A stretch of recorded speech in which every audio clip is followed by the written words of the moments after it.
Hi, Tony. How are you? I'm all right. Great. Sorry to bother you. I guess it was like an hour ago. I didn't understand that. I guess England doesn't recognize daylight savings time like we do here in Canada. I don't know what we do. That's why I said, makes it 6 o'clock Yeah. UK time. I mean, it may be daylight savings time somewhere. I don't know. Anyhow, whatever. That's fine. Yeah. Okay. Well, thank you very much for taking the time. I'm going to go back to, I guess, last year because sadly I couldn't live up to my appointment with you. So I'm just going to go back, and I wanted to talk to you about the BBC archives. Okay. You created it, and obviously Nick Davis assisted you like with the sound, the type of sound you wanted. It's just a beautiful collection of things that have gone on since your career. What are your thoughts on the early stuff that came out at that time? Because it was really, even for that era, a lot of it, like 1969, 1970, very well recorded. Well, the stuff we did I don't remember exactly what's on this, but I think it's got we had a tape we did for the BBC back in 1969. We had a contact, and the guy we did half a dozen songs with him, which included things like Shepherd and stuff like that. I seem to remember. Yeah, It was, Pasadena. we really had never not really been in the studio before when we did that, and we just maybe we'd done Genesis Revelation. I can't remember, but we hadn't that much experience. We hadn't really played live, and these were just some songs we had around that we decided to. That it would be nice to do. They were a little more imaginative, maybe, than some of the things we'd done on Genesis to Revelation. Now, what was the difference at the time, say, when you're recording a little bit later, Fountain of Samasis, for example? What was the were those BBC archives meant purely as demos for you guys, or were they just more extended, I guess, different types of recordings apart from the studio albums that ended up on Nursery Crime, for example? Well, those early ones you talked about were done specifically for a show, which before we'd ever really played live.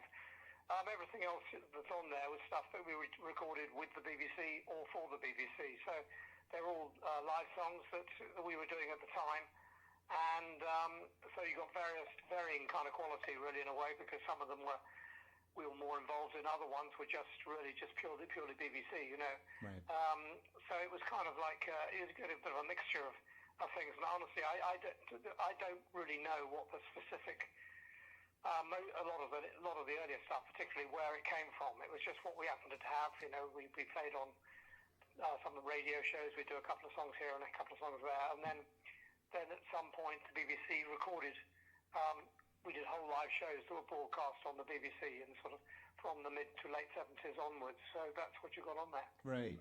Now, a lot of the I'm not complaining, but a lot of the fans are complaining for things that had been left off. Things like White Mountain, In That Quiet Earth. Is it just a case of maybe they weren't recorded for BBC? Probably. Oh. I mean, it really was.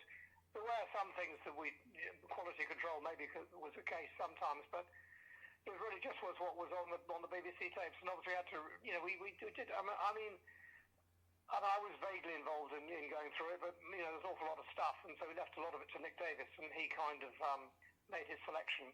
And if there was a track that was badly recorded or we played badly or something, he may have decided to leave it off. I don't know about White Mountain. I'm not sure we ever did it. That's so early, that I'm not sure we ever did a BBC recording with it on.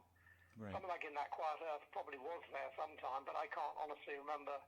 I don't know. I'm surprised it's not on there somewhere. It may just be that we did, because we did all those medleys involving Within the Cage and everything, and we may decided that one of the other ones was better, and we decided not to use the version which had In That Quiet Earth on it. Yeah, it's interesting. Again, this is going back a year ago, I guess. So do you have any thoughts and reflections, memories about songwriter and musician Bert Barrat in light of his passing last year? Well, I don't really sort of, people die, I suppose. It's as simple as that. I kind of am not I mean, I was a big fan of Barrat, particularly in the 60s. I thought he was one of my favourite sort of composers from that period, of the rock composers. And but I suppose I haven't really followed him so much in later years. I don't think he'd done things quite so memorable. I think, like most of us, his best work's probably done when he was a bit younger. And but he did some fantastic pieces of music, which what he was very clever at doing was making things that were quite sophisticated sound quite simple. And I also like the one reason he's someone after my own heart in a way that doesn't really like to use chord sequences and stuff. He likes to sort of he doesn't want to go down that route, which is very much the sort of modern thing at the moment. Everybody's using chord sequences all the time. Yeah. He managed to avoid that. I mean, apart from perhaps his very first big hit, which was Magic Moments, when he did use one of the standard chord sequences. But we'll forgive him that because he was pretty young when he wrote it, and also it was a very big hit as well. So, no, I mean, I like people who try and stray slightly from the regular, that's why I'm a big fan of people like Brian Wilson, and others like that, because they don't do things that have been done before, Mm-hmm. they go their own route. Now, you mentioned one time, years ago when you were recording We Can't Dance, that you felt that Bert Bacharach was a big influence for Hold On My Heart, which has really, very, very sort of strange chords, I would say, if you will, like at the beginning. But that, the E flat major 7 with the E flat hanging over, back to a resolved to an E flat. That's really, it just sounds absolutely incredible. Were there other songs that you can say that were huge, or at least a partial Bert Bacharach influence? Well, no, I don't think it's as direct as that. I just, we called it, looking for working titles, particularly because of that opening part, which I kind of, as you say, I wrote kind of these chords on the wrong bass note, which kind of then resolves it at the end in a sort of way that gives you one of those feelings that Bacharach was very good at doing, I think. So that's why we called it Bert. He's been one of the influences over my career. It's never very obvious to me. You kind of combined all the influences you have from when we started, particularly once we got from Trespass onwards, we were sort of, we always tried to a little bit to go our own route, taking on board perhaps some ideas from other people. I can't particularly think of, Bacharach, in terms of he's a chords man, so I've always been a chords man, so, that's wherever you hear those kind of slightly strange changes, I suppose there's some influence from him. Right. Now, staying on the topic of songwriting, one of the questions, I guess, and also compliments, if I will, one of my favorite songs of yours is Me and Sarah Jane, and the reason I like it so much is because it's one of the very few songs. Well, actually, you do have many elements of kind of the same pattern, but there's no typical verse chorus, bridge, and then chorus again. It doesn't go like that. There's just so many, I guess, bits. I guess that's it. There's just so many in that song. How do you keep it so concise and keep it hone in down to 5 or 6 minutes like that? Because that must be a huge undertaking. Well, I think I had it was going to go into something else, I think. I can't remember. I think there was parts of You Might Recall could have been part of it, I kind of, the first part, the first about 3 or 4 minutes, basically, I just had this idea of just playing these two notes, really, and then playing chords that worked with them, and varying those two notes slightly, until it came to the bit when, there's what I call the chorusy bit, the Me and Sarah Jane bit, I'm standing on the corner. Everything up to that point really was built around sort of doing these two note patterns. I just had a lot of fun with just doing different chords, see how they could work, using these two notes and then slightly varying the two notes as it went through the song. And then, it was, I don't really know, you just sort of, you do, I like stream of consciousness. You kind of do one thing and then it led you into something else, and then I carried on without really repeating. I've always, I've done quite a lot over the years. I've often tried to avoid repeating, you take a song like One for the Vine, it doesn't really repeat. It has that one That's right. little riff that comes in all the way through, but and you know, even songs like Fifth, I know it comes back at the end to the main theme, but you know, it's gone through lots of other bits to get there.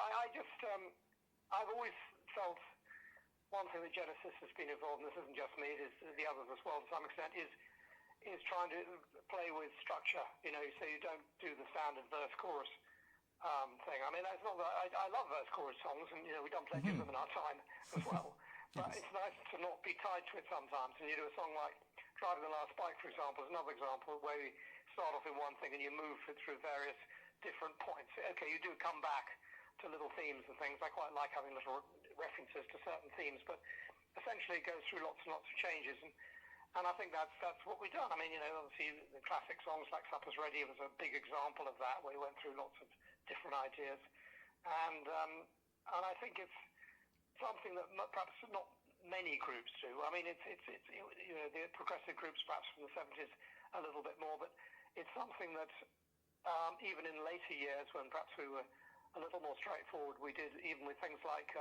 Domino, for example, obviously, which went lots of different places. I think it's fun. It's part of what I do. It's part of what I like to do. And obviously with the classical or the orchestral music I've done since, I've done it a lot of times, where you don't necessarily repeat. You can go on and you can do other things. It's not necessarily a commercial thing to do, I have to say. So with Genesis, we've been lucky that we've been able to be successful doing that. I mean, obviously, to some extent, we've been helped because we have done verse-chorus songs which have been, you know, which have worked really well, like sort of Follow You, Follow Me, and all the rest of them, you know. Right. So I think the combination of the two things has worked very well for us. And I've always said right from the word go, I think that we introduce people to groups, to Genesis, particularly from the late 70s, with those hit songs. But then they hear the album, and often the favourite tracks are not the hit songs. It becomes something else. Right. Whereas with a lot of groups, the best songs are the hits, you know. And I think we were able to go somewhere else sometimes, you know, with other things, and particularly instrumental music that perhaps was less straightforward. So going a little bit further on that, a song like Invisible Touch and your own song, A Piece of You, has a very, very strong, I guess I would say, emotional moment because of the key change at the very end, which leads to the fade out of the chorus. Yeah, I mean, the key change idea was actually Phil's. I mean, it was, you know, it's an old trick that's been done over the years. You know, it used to be quite common, you know, with songs, with simple songs, they'd often go up a key just to give themselves something interesting, you know. I think we just thought the song was, in a sense, quite a conventional song. It's a verse-chorus song with a bridge, and then the idea of doing this going up just to give it that more intensity. It was a nightmare live, of course, because the whole song was too high for Phil anyhow, and then to go up suddenly go up another tone at the end. And yeah, so on stage we always played it down at least one tone, and I think by the time we played it on the last tour, we were down about 2 or 3 tones, which was made it quite difficult for the guitar riff, which is sort of the key thing in the song, you know, because it doesn't necessarily sound quite so good in different keys, but right.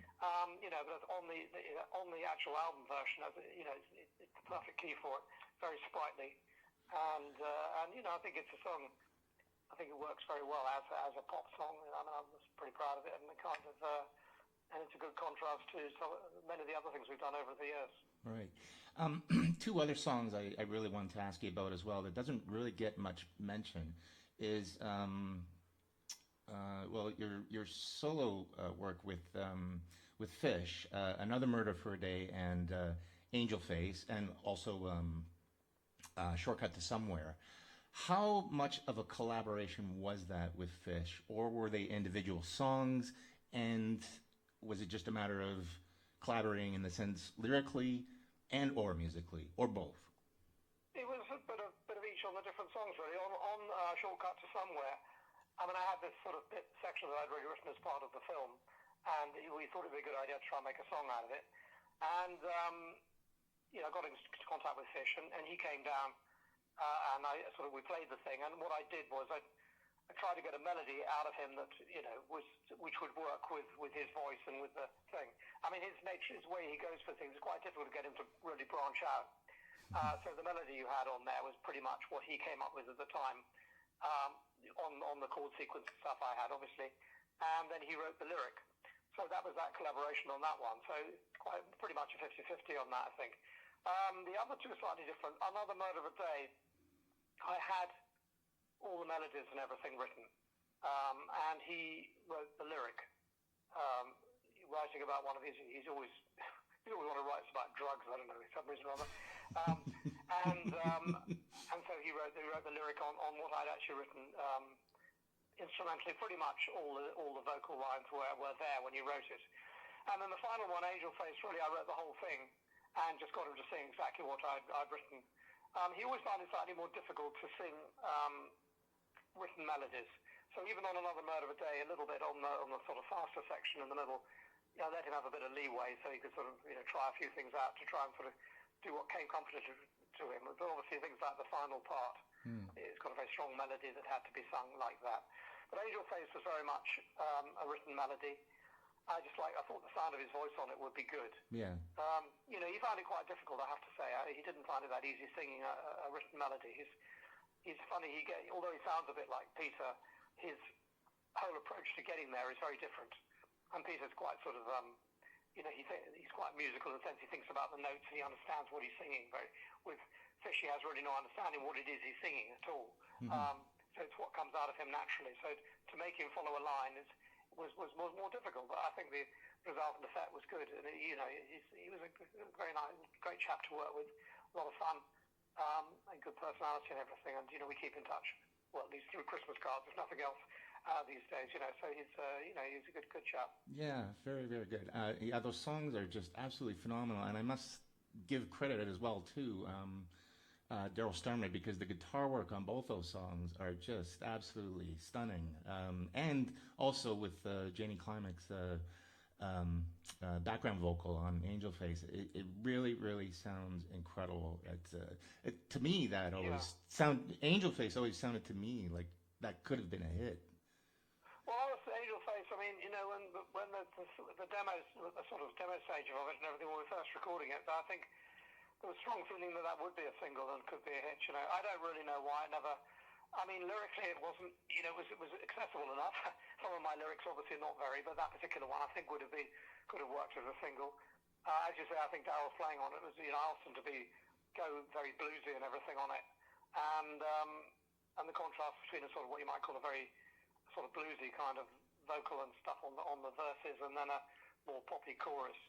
I mean, I thought it was a really good song, and in a different situation with different environment, perhaps with a couple of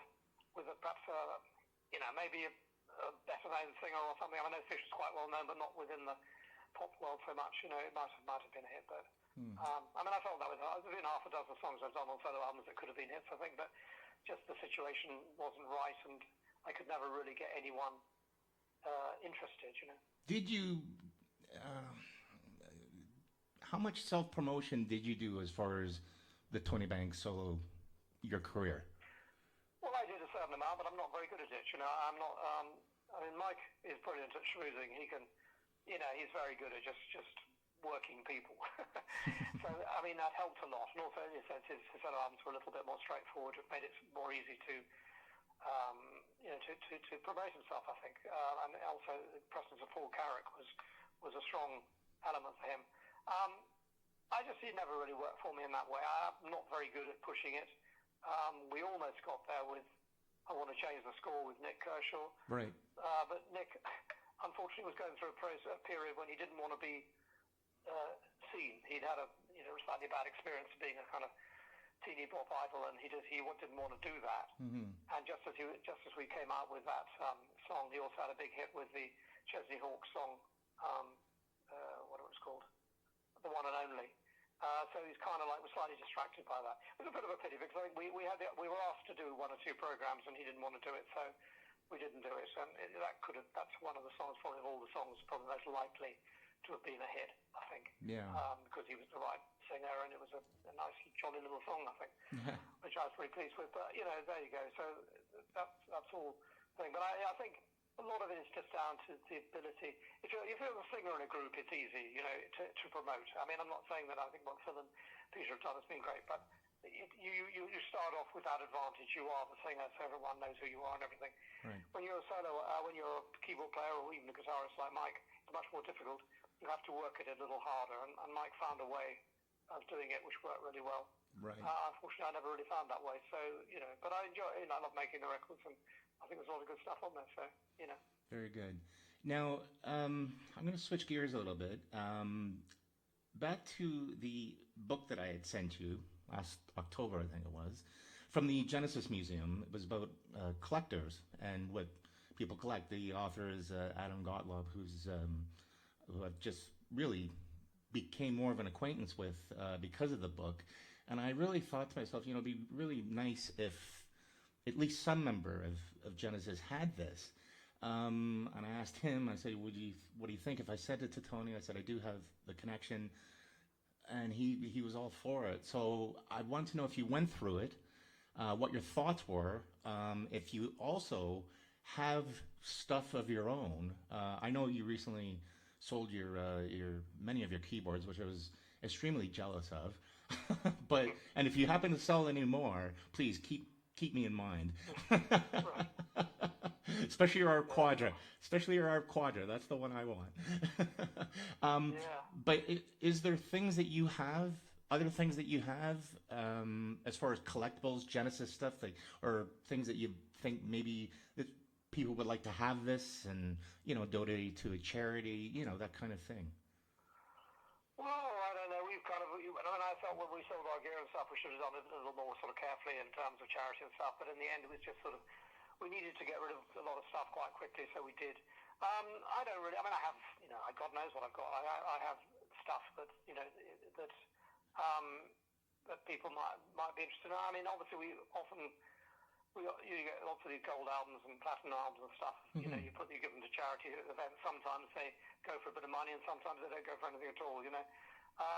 But I don't not particularly. Right in the early days of Genesis, I was sort of kept scrapbooks and stuff, but after a bit it all got too much, so I didn't really do that. So no, I don't really have all that much really. I don't know what's who knows what would interest people. I don't think people are going to be interested in sweaty old t-shirts. I have no idea what I've got. At some point, stuff will go, and God knows whether it will go that route or not that route. We have done it in the past. We have done some stuff sold through for charity. Right. But it's not something I particularly think about. No. Right.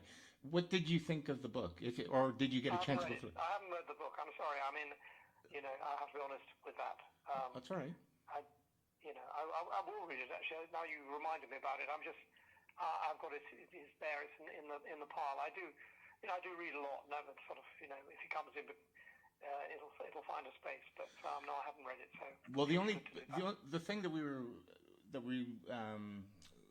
Adam and I really wanted to ask you was, and I know it's difficult to answer because you haven't read the book, but when you do get to it, we'll hope you keep in mind there's a section there with John Burns, who has quite a bit, and also too, it was just more what you thought of, just not so much that people collect this stuff, but the things that people collect, like as far as the Genesis world goes.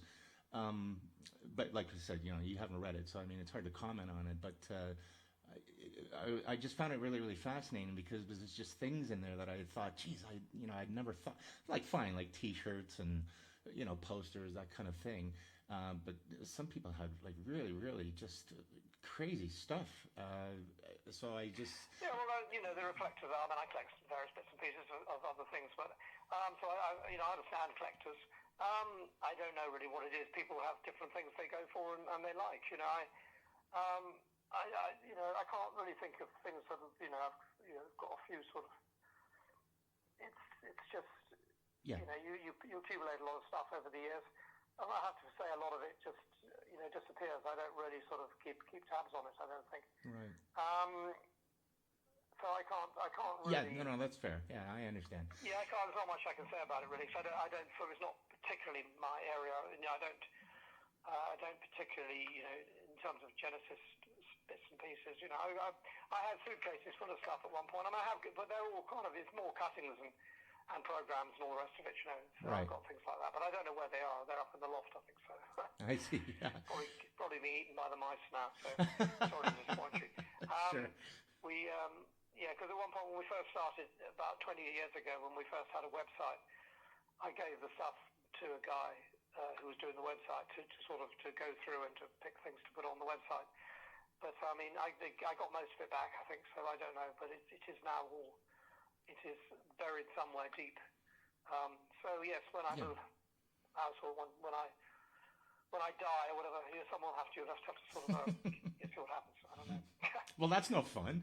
Well, I don't know. I mean, stuff emerges, isn't it? Yeah. Some people I know do put stuff out there, but other times it's just, and sometimes it's many years after people's death, stuff emerges. You get things.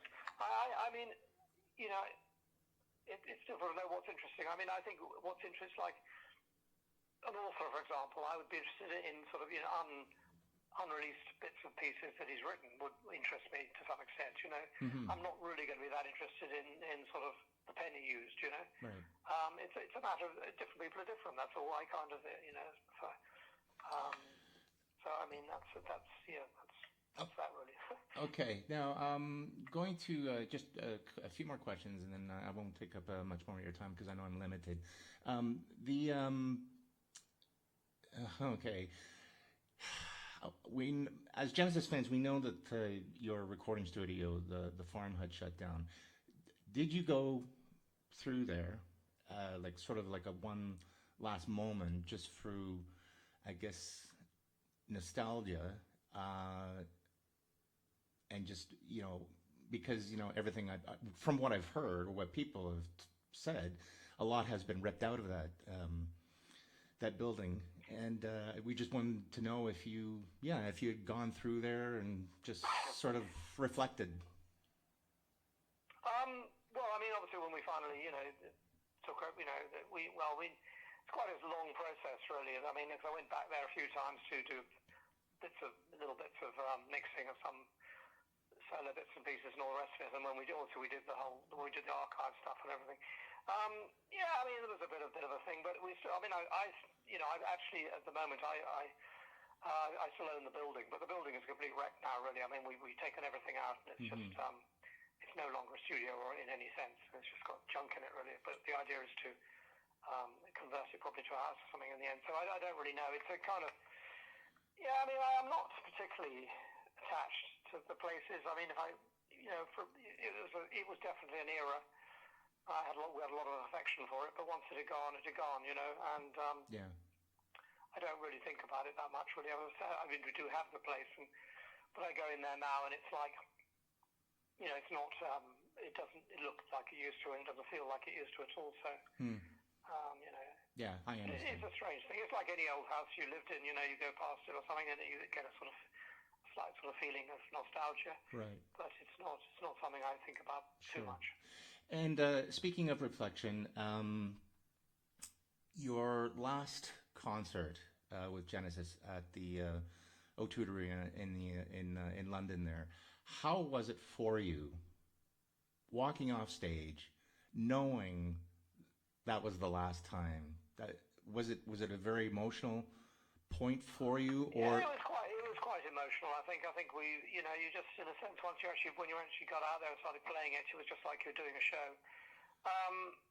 I think doing, ending with Carpet Crawlers, and and then you finally took my hands off the keyboards and thought, well, that's it, because I'm probably never going to do another show, because I've never done anything without Genesis, and I can't see myself someday doing it. It was a big moment. It was a bit sort of, and afterwards a bit emotional, but it was, I don't know really, a couple of glasses of wine and that was all right. I mean, there's a part of me, and I've always had a love-hate relationship with the road. It's never the reason I did it. I was very much there for the writing, as I've told you many times.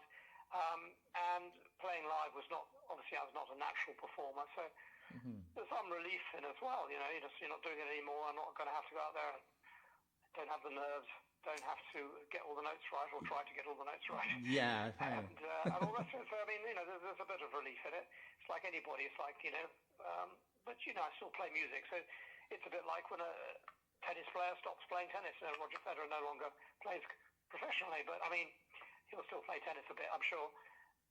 There comes a point when you've done it, really. You can't really add anything more. It's it's more obvious for the sportsman in some ways, because obviously with the musicians we can go on playing forever. Look at the Stones, you know. Right. But there comes a point when you feel maybe you've made enough contributions, and in the case of Genesis, with Phil obviously not being the way he was, if Phil was still up, could still do it, I would probably happily play again. What about actual recording? If could that? Well, I guess not now because the farm's not there. But still, you could still get a remote studio and just try and. Yeah, I don't think so. I can't see it. There's no particular reason why. We had a fantastic time writing together, but we also all wrote individually. So I think now that's more logical for us to work elsewhere, really, Right. Mike and I tried doing it on our own with Calling All Stations, That's right. To varying degrees of success, really. And I think possibly with Ray, was a very talented singer, wasn't necessarily a perfect fit. And that that's the way it went, really. If that had all gone a bit better, who knows? Things might have been slightly different. But I think it's quite, what Mike and I found when we were writing just the two of us, it was kind of strange because we were writing as if there were three of us, but there were only two of us, and that made it quite difficult. Whereas when we're on our own or writing with another individual, we don't think of it like that. We're writing, you're writing someone else or you're writing for yourself. You know what you've got to do. It's a different job, but with Genesis, it was slightly different kind of thing. And although I was, quite proud of some of the things we did on that record, I feel perhaps as a whole, it wasn't perhaps quite as strong as the ones that had come before. Right. Now, you mentioned that, I'll just close with this. You'd mentioned that you're still playing music, which is great.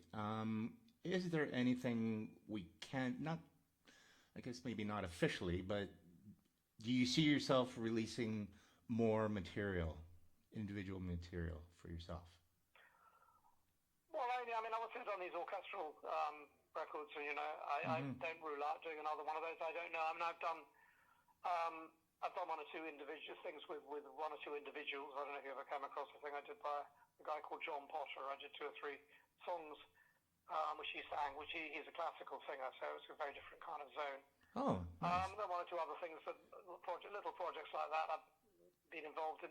At the moment I'm quite happy just to be, I fiddle around on the piano, something comes up, and who knows. But whether I want to do another, we're going to put out a box set of the 3 orchestral pieces, which is, with a bit more packaging and everything, but the music will be the same, just so that it doesn't sort of completely fade from memory.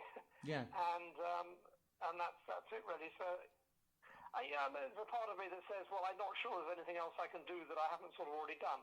I mean, I could do more of the same, but is there any reason to do that? I mean, I put out many hours of music, obviously, I have no idea how many hours it is actually, but, we did about 15 or something Genesis studio albums. That's right, yeah. Done half a dozen solo rock albums, and I've done 3 orchestral albums, so it's a hell of a lot of music out there.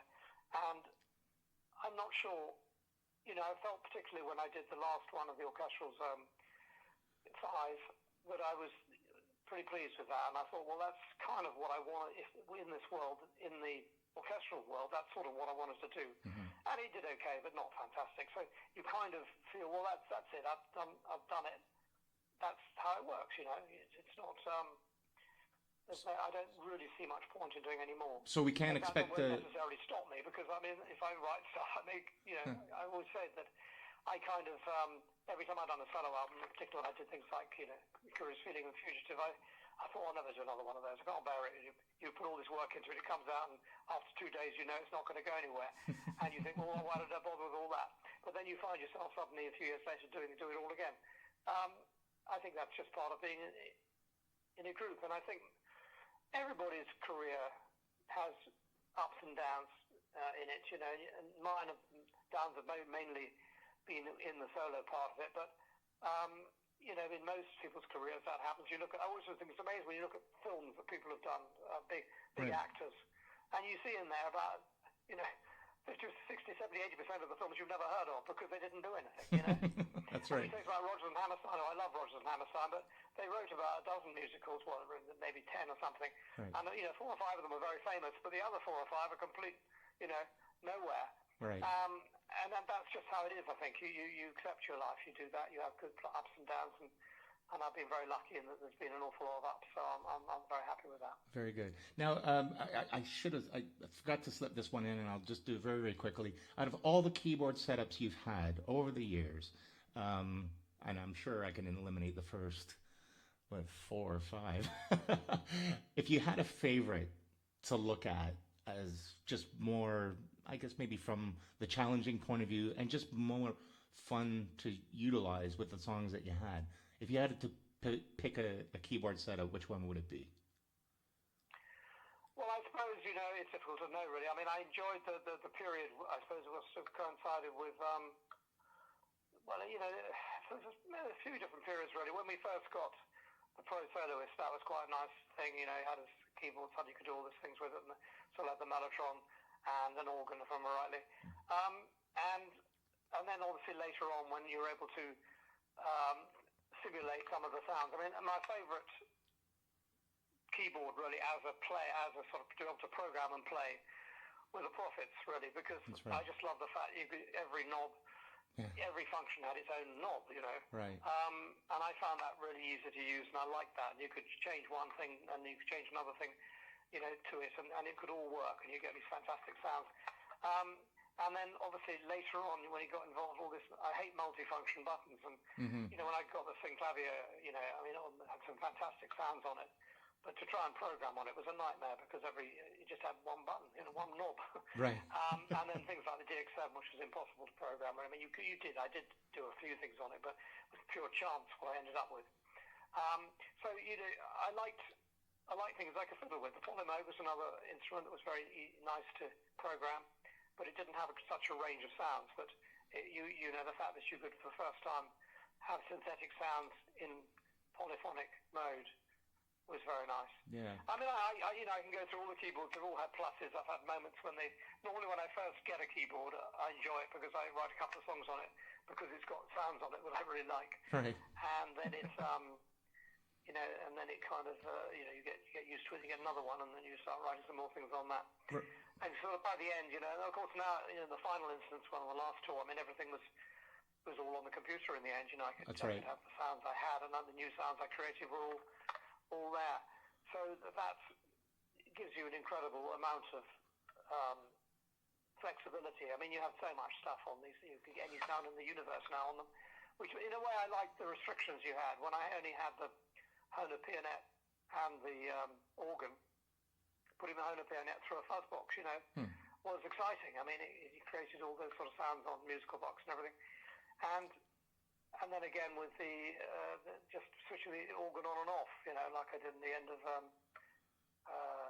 Twilight Owl House or in the middle of Stagnation. Right. You just so you used every instrument you had. You used right the way through. You used 90% of what it was capable of doing, I felt.